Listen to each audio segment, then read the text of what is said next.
in the 1990s, where you had the UNFCCC as a charter coming in, and then have all countries sign up, and then over time we have seen ways to regulate carbon emissions. What are the roles that each country must play to transition towards renewable energy? So it's 30 years that it's step by step that the world has moved towards renewable energy. So in that sense, would it be a parallel process that JESDA is hoping to anticipate in a big way? That is, we kind of direct the direction in which something like AI or genetic engineering or quantum computing go without breaching certain human agreed moral principles.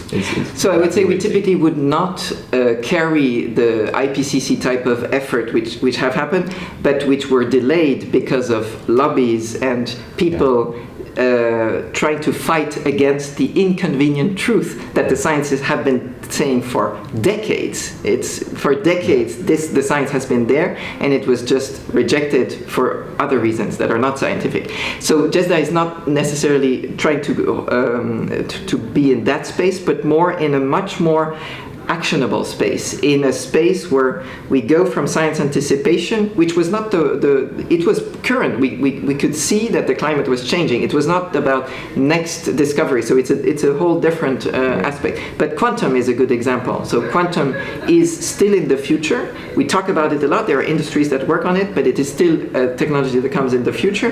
And our job in quantum computing specifically, by creating the Open Quantum Institute, which was incubated at JESDA, is now at CERN, and with the support of UBS, a Swiss bank, is to turn that into action, to start to work with regions in the world, especially regions that might be underserved from a quantum perspective, and work with them on who are the stakeholders to bring around the table? How can we ensure access for all? What kind of real-world problems, especially aligned with the SDGs, could we put in place to be ready to grasp that technology once it's there? So it's a very different process. India, how do you see India playing a role in this? So India's what we very much look forward to having a privileged or special relationship with India, the small JESDA and the big India, to try to offer this anticipatory angle and work in relationship with India. We are meeting with amazing stakeholders here to try to look at a more long-term relationship where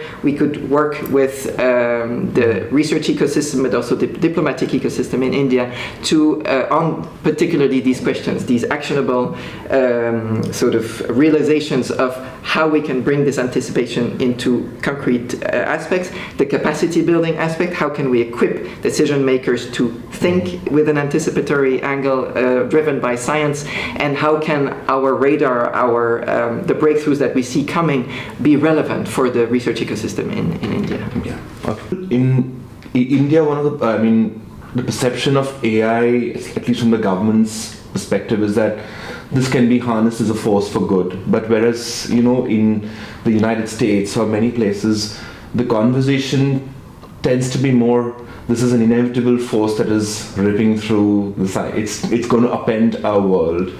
And there seems to be as much concern about its effects. So I'm trying to understand, what is your personal take on the direction that AI would likely go in the coming days and years? So I'm not an AI expert. We work in on a broader scientific in the broader. So in anticipating, this is what we do at JESDA.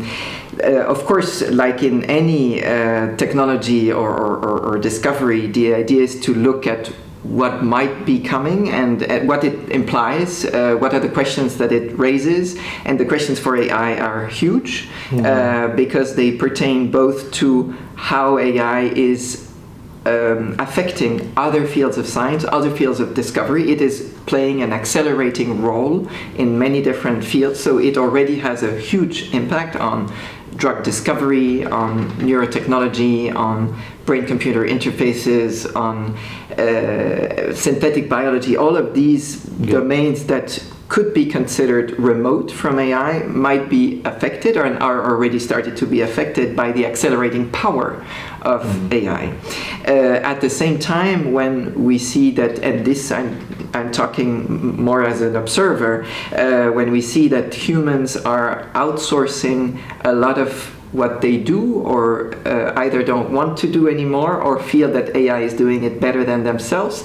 Of course, seeing this trend raises questions about our own agency, our sense of purpose. These are the large questions, but more pragmatically, how this will affect jobs, and so the questions are overwhelming, and so far we may not have been faced with that level of questions in our history. We had huge technological breakthroughs in the past, the Industrial Revolution, many things, but we have not yet been confronted to an entity that could converse like we do and can decide and learn.